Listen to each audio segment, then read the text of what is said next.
Well, well, it appears that our less educated daughter-in-law, the unremarkable plain Jane, is about to grace us with her singing. Come on, step onto the stage, you ugly duckling, my mother-in-law sneered. It was my sister-in-law's wedding reception, and I was coerced into performing a solo, as was customary whenever my mother-in-law found an opportunity to belittle me. Her audacity to humiliate me, even on such a joyous occasion as my sister-in-law's wedding, was beyond my comprehension. What's taking so long? Hurried up? She's getting impatient. Her voice hardened. Okay then. I will. Excuse me. I stood up from my seat and slowly made my way towards the stage. I'm Erica, 33 years old, living with my 4-year-old daughter Janice and my husband Paul, who's the same age as me. We're in our 8th year of marriage. Orphaned as a child, I was raised by my grandparents but chose to be independent, dropping out of high school to work at a local factory. Paul and I reconnected at a high school reunion when we were 21, hit it off, and started dating. 3 years after Paul graduated from university, we got married. Since then, I've been supporting him, managing our household chores, and raising our daughter while working part-time. Mom, teach me how to sing. Janice has been asking me recently. Neither Paul nor I had any intention of forcing music onto her, but I have a background in music, having been the president of the choir club in high school. I still love singing and even take voice training lessons as a hobby. Janice developed an interest in music naturally, and I hope that one day we can perform together with Paul's music. Returning home 3 days later, my mother-in-law called, resuming her habit of belittling me since she discovered I dropped out of high school. She often showered me with insults, criticizing my abilities and family background. She wasn't my favorite person. Hello, is Janice there right now? My mother-in-law asked. I'm sorry, she's at voice training right now. She's not home, I replied, realizing I had let something slip, but it was too late. Why didn't you tell me before letting her attend such things? You really don't think things through. I'll teach her, my mother-in-law insisted. Despite her accomplished musical background, she tended to take a condescending tone when it came to music and education. She doted on our daughter but might inadvertently push her away if she followed the same strict teaching approach she used on Paul and his sister in the past. Mother-in-law, I appreciate your offer, but I want Janice to have her freedom in this. Even if you say that, it's really up to Janice whether she wants to continue or not. I can't force her to quit. I'm sure it would be much better if I taught her. My mother-in-law abruptly ended the call. 3 months passed, and I'd almost forgotten about the incident when my mother-in-law decided to visit our home. It's been a while, hasn't it? Oh, how's Janice been doing? She inquired, likely happy to see her granddaughter after such a long time. As soon as she stepped into our home, she immediately scooped Janice into her arms, barely greeting us. It just so happened that Janice had the day off from her voice training class, and the whole family was at home. Granny, I've become good at singing, Janice exclaimed, boasting to her grandmother. Really? Could you sing something for me then? My mother-in-law asked. I intervened, worried about what my mother-in-law might say to Janice. How about we eat first before we hear her sing? It's lunchtime after all, I suggested. Don't interrupt when she's about to sing for me. My mother-in-law dismissed my suggestion. I'm sorry, Janice dear. Can you sing for me? My mother-in-law asked. Hearing her request, Janice began to sing. From the perspective of a mother-in-law who graduated as the valedictorian of a music conservatory, my daughter's singing must have sounded rather clumsy. I had a sinking feeling inside me, worried that my daughter might receive some snide remarks from her. However, my mother-in-law applauded and praised my daughter, saying, "You did well. You've practiced a lot." Far from making any sarcastic comments, she thanked her grandmother, seeming happy to be praised. I sighed in relief, thinking that even my strict mother-in-law wouldn't make snide remarks to her granddaughter. I thought Mom might say something. I was a little worried. Paul whispered to me with a look of relief on his face. Nothing particular happened after that. But as the evening came, I realized that Janice had fallen asleep. "Excuse me, mother-in-law. Since Janice fell asleep, I'm going to take her to her room," I announced, picking up Janice and carrying her to her bedroom. After putting my daughter to bed, I returned to the living room. As soon as I re-entered, my mother-in-law said to me, "Didn't you think that Janice's singing today was terrible, Erica? It's a waste of money to let her go to a class that can only teach her to that level. I'll teach her myself." I confronted Paul as anger welled up within me. Wait a minute, isn't that a bit too selfish? What can we do when it comes to music? She's much better than me, and it's a fact that I got better by being taught by her, Paul reasoned. About 5 minutes of silence followed, and it was Paul who gave in and said, "All right, Mom, go ahead and teach Janice to sing for a while." Hearing those unbelievable words from Paul's mouth, my mind went blank. Is this some kind of joke? Won't they care how Janice feels? After all, she has been so happy to be interested in music. What if Janice hates music because she's taught so strictly by her grandmother? I was so angry that I felt like waking up Janice right at that moment and leaving the house with her. So I guess it means Janice is quitting the voice training class, as I said, right?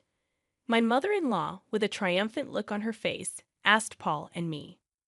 "All right, but remember, this is not a music conservatory, so please absolutely do not do anything that Janice would dislike."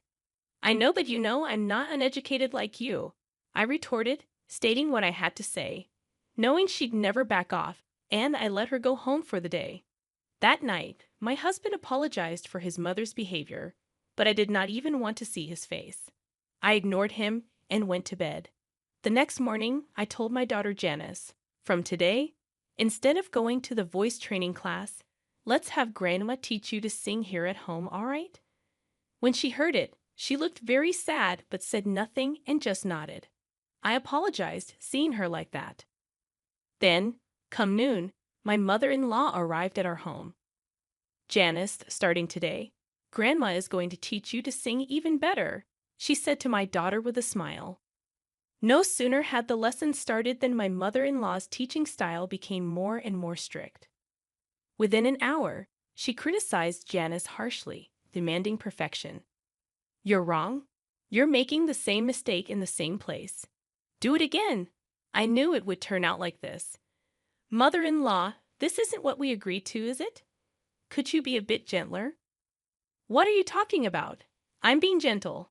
Don't interfere. Why don't you quietly do some housework that you can hardly handle?" 4 hours passed, and at last, my mother-in-law's lesson ended. "Well, see you tomorrow. Remember to practice what we did today," she left, seemingly pleased with herself. If I'm going to get yelled at this much, I don't want to sing anymore. Seated in her chair, Janice said to me. I harbored an intense hatred for my mother-in-law, taking away what my daughter enjoyed and only caring about her own satisfaction. This cannot go on.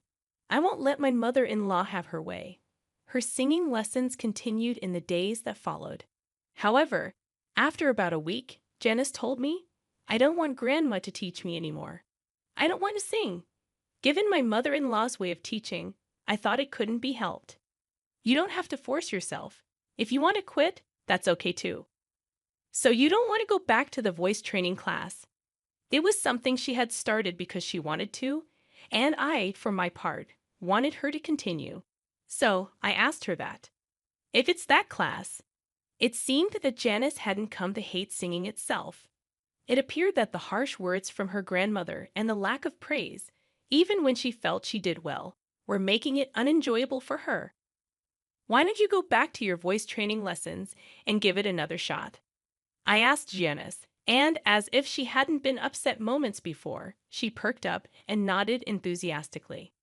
So I'm sorry to say this to you, grandmother, but from tomorrow, Janice will be returning to her original voice training classes. The next day arrived. I relayed Janice's feelings to her grandmother over the phone. How can she whine about giving up after just a week? Isn't it your fault for raising such a weak-minded child? My mother-in-law exclaimed. I retorted, well, it might be, but even though you graduated top of your class from a prestigious music college, It seems that's the only way you know how to teach. Janice told me that she preferred her voice training teacher. Fussing and fuming, my mother-in-law continued, but I ignored her and hung up. Whether she was top of her class or not, it was quite satisfying that her own teaching method had led to her being disliked by her granddaughter, who preferred her voice training teacher. After that, the visits from the grandmother ceased. I've spoken to your mother and told her it was okay if she didn't come to teach anymore. Janice said she didn't want it anymore either. I also feel like I've done something unforgivable to Janice. Back in the day, my mother was very strict with me about music, so I couldn't say anything. But I thought she wouldn't be so harsh on her granddaughter. I'm really sorry. I confessed to my husband Paul that night. When I relayed this to him, he seemed deeply regretful and apologized. I was so angry when Paul suggested quitting Janice's voice training class and having the grandmother teach her.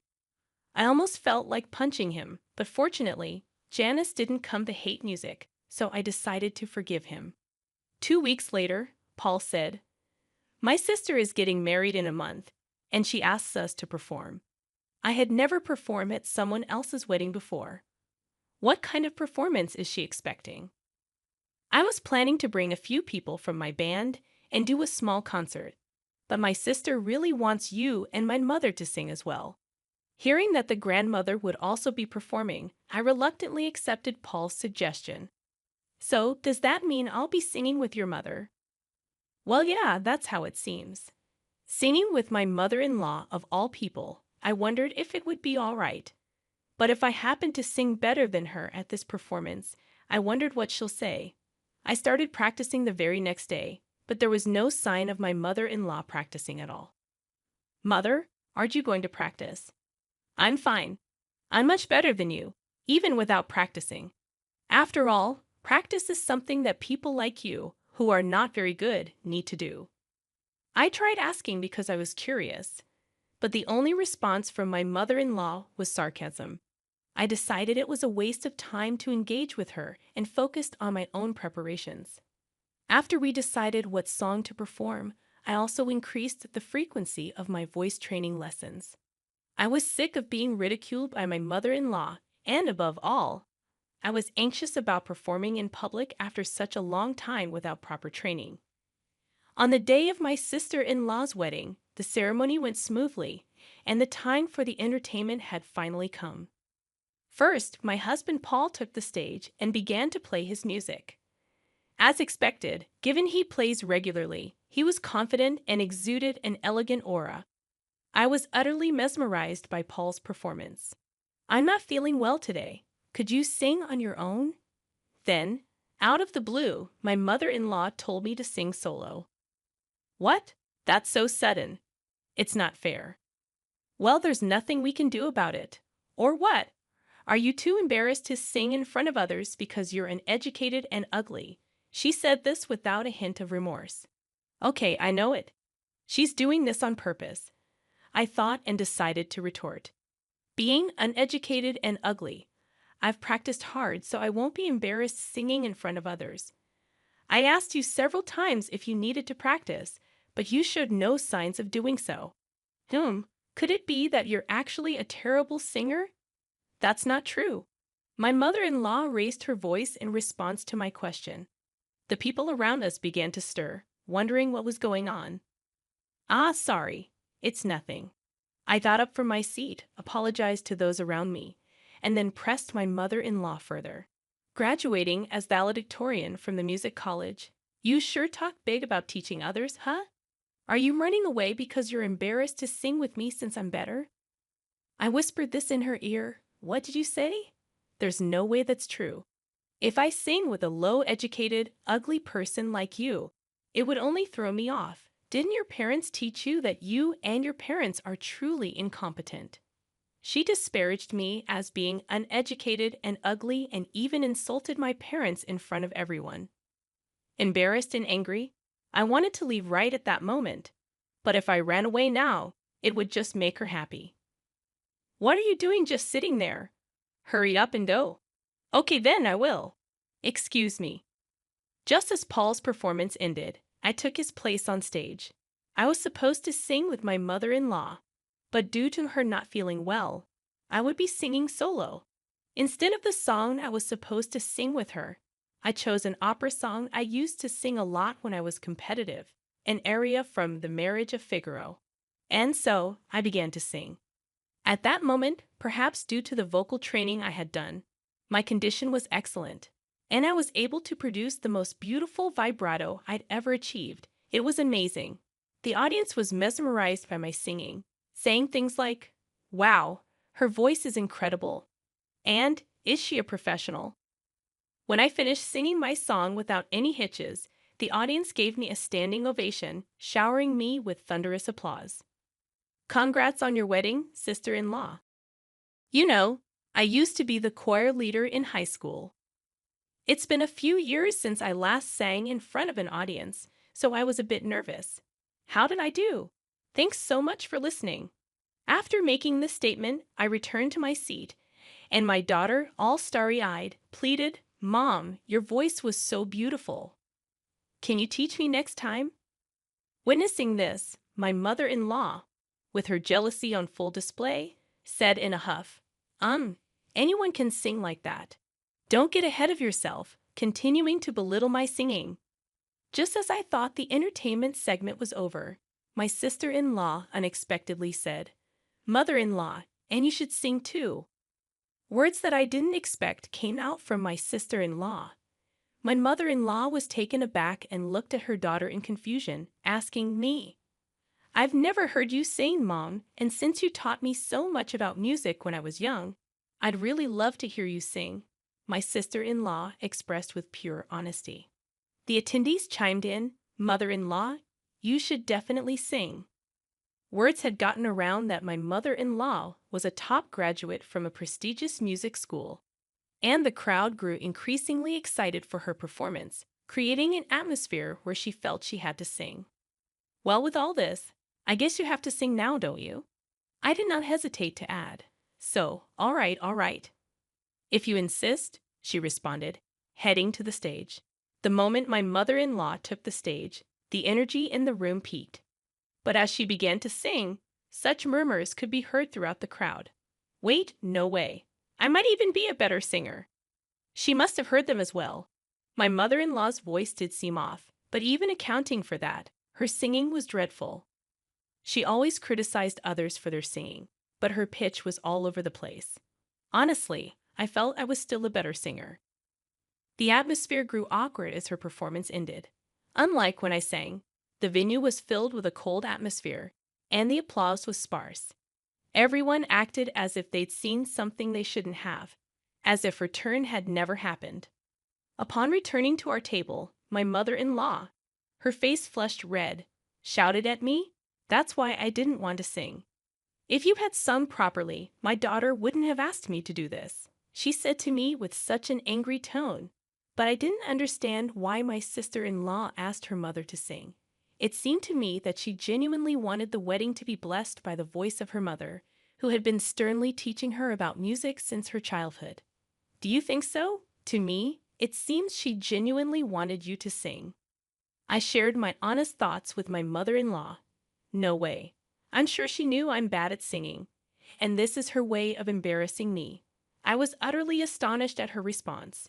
She had always criticized others' music and performances, yet she herself didn't want to sing in public because she's bad at it.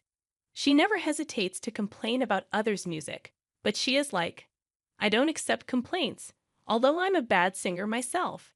Such a self-centered attitude won't be accepted.